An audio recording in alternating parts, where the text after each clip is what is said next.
भैया ये युवा लोग जा रहे हैं, पीवीआर में जा रहे हैं, सिनेमा हॉल में जा रहे हैं और क्लब में जा रहे हैं, पार्टीज में जा रहे हैं, नाइट क्लब में जा रहे हैं, शराब पी रहे हैं, भूत की तरह नाच रहे हैं, डांस कर रहे हैं। ये कौन सा हैप्पी न्यू ईयर बताइए आप? ये किस तरह का हैप्पी न्यू ईयर बताइए आप?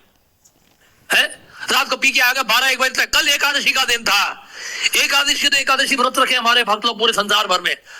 और ये सब बेवकूफ इन पाठशाला में पढ़कर, विश्वविद्यालय में पढ़कर क्या कर रहे हैं? एकादशी के दिन शराब पी रहे हैं, बीफ खा रहे हैं, अवैध संबंध रख रहे हैं, सारे पाप के कार्य किए। एकादशी के दिन कितना घिनौना पाप है। देखिए आप क्या सोच रहे हैं 2026 में बहुत सभी देगा, पहले दिन ही आपने एकादशी में पाप कर दिया। बताइए कितना उसका बुरा परिणाम भुगतना पड़ेगा, ये नहीं समझ पा रहे हैं ये लोग। और हम सभी यही करते थे पहले, हैप्पी न्यू ईयर के नाम पे दिवाली बना रहे, पटाखे बजा के शराब पी रहे, जुआ खेल रहे।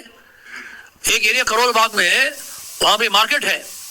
अब मानेंगे दिवाली का समय होता है, जो कार्तिक का महीना होता है हम कहते हैं, वो पूरे महीने वहां जितने बिजनेसमैन हैं वो बिजनेस अवर्स के बाद सब जुआ खेलते हैं, सबके सब गैम्बलिंग करते हैं वहां। जानते हैं आप, ये दिवाली मनाई जा रही है, ये हैप्पी न्यू ईयर मनाया जा रहा है, बेवकूफ बना रहे हैं एक दूसरे को। और शराब पी के आएगा, रात को सो जाएगा, बीफ खाएगा, नॉन वेज खाएगा, क्या है ये? और नरक जाएंगे, कहीं तो जाएंगे ना वो लोग। तो इसलिए ये इतना बुरा हाल है संसार का। श्रील प्रभुपाद जी नहीं होते हमारे साथ, ये होता, हम एक दूसरे को हैप्पी न्यू ईयर कह रहे होते। और सबसे बड़ी बात ये है, हमें पता ही नहीं न्यू ईयर है क्या। हमें कल भी बता रहा था, देखिए जो करते आए हैं अगर वही करेंगे तो नया क्या हुआ बताइए? कोई नया हुआ बताइए? आप बचपन से खा रहे हैं, बचपन से सो रहे हैं, बट्टा लोग बंद कर रहे हैं, इंद्र तृप्ति कर रहे हैं, अपना बचाव कर रहे हैं, ये 4 कार्य कर रहे हैं, पशु के कार्य बचपन से करते आए हैं और अभी वो कर रहे हैं। अपना दांत साफ कर रहे हैं, पेट साफ कर रहे हैं, नहा रहे हैं, खा रहे हैं, सो रहे हैं। यही अगर करते आए हैं और यही अगर करते रहेंगे तो क्यों एक दूसरे का हैप्पी न्यू ईयर बोल रहे हैं बताइए? हम क्यों ग्रीट कर रहे हैं हम लोग? बताइए क्या कारण है इसका? केवल डेट बदल गया इसलिए, कैलेंडर बदल गया, 2026 में आगे इसलिए। ये तो कितनी बड़ी बेवकूफी है। अरे पहले पशु थे, अब एडवांस पशु बन गए और अधिक पशु बनने की तैयारी करेंगे 2026 में। ये है आपका ग्रीटिंग एक दूसरे के लिए, एक दूसरे को विश कर रहे हैं, I will become a sophisticated better animal this year, wish you a happy new year. What is this nonsense? ये क्या बकवास है ये बताइए? टोटल बकवास है ये। और समझ रहे हैं, देश को बर्बाद कर दिया है सब। बता रहा हूं, ये सब जो है अंग्रेजों के जमाने का आया हुआ है, ग्रेगोरियन कैलेंडर से है ये हैप्पी न्यू ईयर है ही नहीं आज का दिन। वैदिक कैलेंडर के अनुसार आज का दिन न्यू ईयर का नहीं है, हमारा है गौराद चैतन्य महाप्रभु का आविर्भाव दिवस। गौर पूर्णिमा के दिन जो है हमारी नया साल है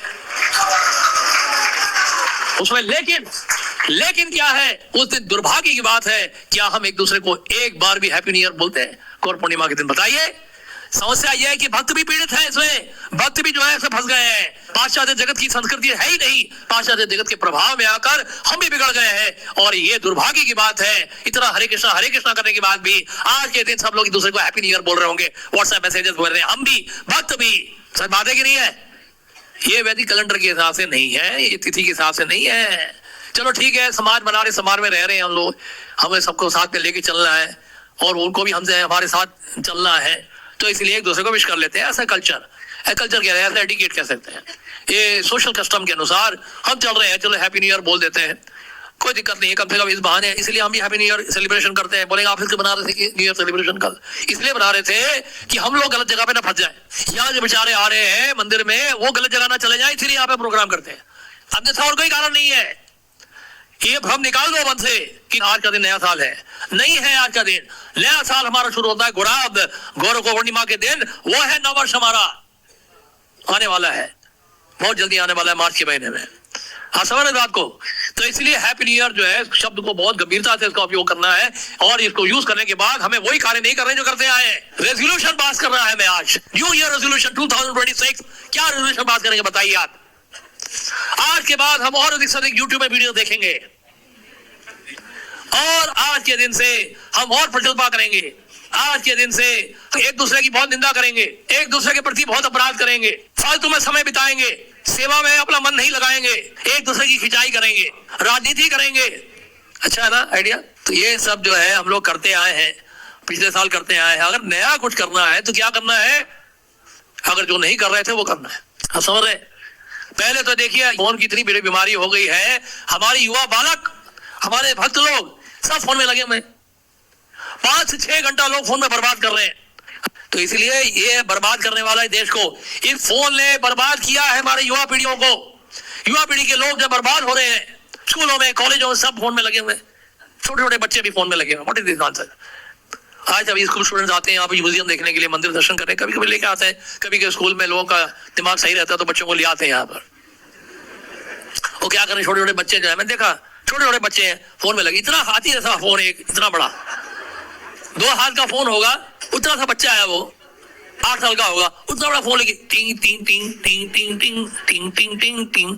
क्या बकवास है ये कौन सी शिक्षा है? क्या पढ़ा रहे हैं हम लोगों को? और ऐसे बच्चे जो फोन में लगे हुए हैं, उनको क्या लगता है वो बुक्स पढ़ेंगे, वो किताब खोलेंगे? एक तरफ किताब है, एक तरफ फोन है। आप श्रीमद् भागवत रख दो और दूसरी तरफ फोन रख दो, चैलेंज करता हूं मैं, आप 10 बार देखोगे फोन को पढ़ते वक्त, गारंटीड है। अगर आपको धन करना श्रीमद् भागवत का, ग्रंथों का, तो फोन को कम से कम 100 किलोमीटर दूर रखो, नहीं तो नहीं कर पाओगे, नहीं पढ़ पाओगे ये ग्रंथ। इतना प्रभाव, इतना आकर्षण है ये बेसिकली हमारे ब्रेन को इतना इफेक्ट करता है, और ड्रग्स से भी ज्यादा एडिक्टिव है ये फोन। जानते हैं आप, ड्रग्स तो कुछ भी नहीं है इसके सामने। आप रखो, ग्रंथ रखो, फोन रखे, देखो, आप देखो किसी आपका मन कहां जाता है। देखिए, अगर पढ़ना है तो दूर रखिए फोन, फोन किसी को दे दीजिए।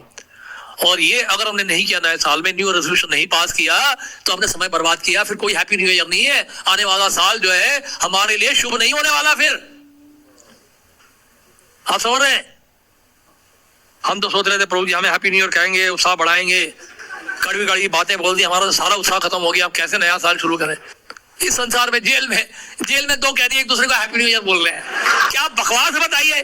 कैदी 2 कैदी मिलके पागल खाने में, मेंटल पेशेंट जो आगरा में है, वहां पे मेंटल पेशेंट, वहां पे आगरा में मेंटल हॉस्पिटल है, शादरा, वो शादरा में भी है, आगरा में भी है। वो मेंटल पेशेंट एक दूसरे पागल है दोनों, और दूसरे का विश कर रहे हैं happy new year, happy new year. Jail में भी ऐसी कर रहे हैं, तिहाड़ जेल में, हैप्पी न्यू ईयर, नए साल की शुभकामनाएं, happy birthday, happy new year. ये बकवास है बताइए? अरे तुम जेल में बंद हो और दूसरे को बधाई दे रहे हो, एक दूसरे को विश दे रहे हो, नए साल की बधाई दे रहे हो। क्या बकवास है बताइए? ये कोई नया साल हुआ बताइए? नया साल जा रहे हैं, रोज रात को जा रहे हैं, क्लब में जा रहे हैं, शराब पी रहे हैं, भूत विशाल की तरह नाच रहे हैं। ये सब क्या है? ये सब क्या है? ये सब इसलिए सावधान। जो गलती कर दी कोई बात नहीं, आगे से मत करो, रेजोल्यूशन पास करो, आज संकल्प लो, शपथ लो, फोन का सदुपयोग करना है, दुरुपयोग नहीं करना है। प्रभुपाद जी ने लिखा है, एक भी पैसा, एक लक्ष्मी का एक भी अंश अगर हमने अपनी इंद्र तृप्ति में लगाया, तो उसका हमें बहुत भारी भुगतान करना पड़ेगा। वो कर्म बंधन है। ये ऐसा मत सोचिए कि आप यूट्यूब में कुछ भी देख रहे हैं तो कुछ नहीं होगा। बहुत कुछ होगा, बहुत कुछ होगा। क्योंकि होता क्या है, हमारी ज्ञान इंद्रियां ये सक्रिय होती है उस समय।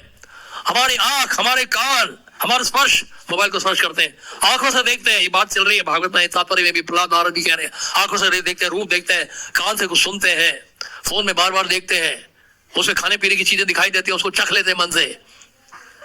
आप समझ रहे हैं क्या क्या दृश्य देखते हैं फोन के अंदर?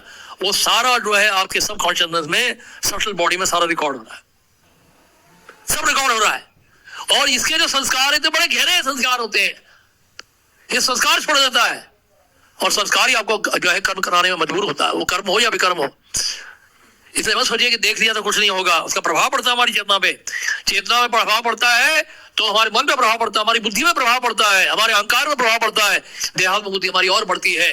क्या होता है ये जानते क्या है? ये सांसारिक विषय वस्तुओं को देखने का मतलब ये है कि आप रोज जो है हालात जो जहर है उसमें से एक बूंद ले रहे हैं, एक बूंद डेली ड्रॉप ले रहे हैं। आप सोचेंगे तो इससे क्या होता है? इससे ये होता है जब पता चलेगा, जब होगा तो पता चलेगा। अमृत नहीं है ये जहर है, ये जहर है। जैसे कि हरिभक्त लाश में लिखा है, पद्म पुराण से उदाहरण दिया है सनातन गोस्वामी ने, अवैष्णव मुखोदगीर्णम पूतम हरि कथा व्रतम तब नैव कर्तव्यम सर्वोचिष्ट यथापया। क्या बोल रहे हैं? श्री सनातन गोस्वामी कह रहे हैं कि अवैष्णव से अवैष्णव, यानी कि जो वैष्णव नहीं है उसे हरि कथा नहीं सुननी चाहिए। हरि कथा के लिए भी मना कर दिया सनातन गोस्वामी ने, अगर वो वैष्णव नहीं है तो किससे तुलना की गई है? जैसे सर्प जो है दूध जब पीता है वो दूध जहर बन जाता है, तो आप वैसे दूध नहीं पी रहे हैं, जहर पी रहे हैं। तो ये तो हरि कथा के लिए बोला है। आप सोचो माया कथा के बारे में, वो कैसा भयानक जहर होगा, सोच के देखिए। माया कथा का श्रवण कर रहे हैं, अगर माया का दर्शन कर रहे हैं, माया को घूर घूर के देख रहे हैं, कान से सुन रहे हैं, ये सब हमारी चेतना में प्रवेश हो रहा है, ये सब रिकॉर्ड हो रहा है।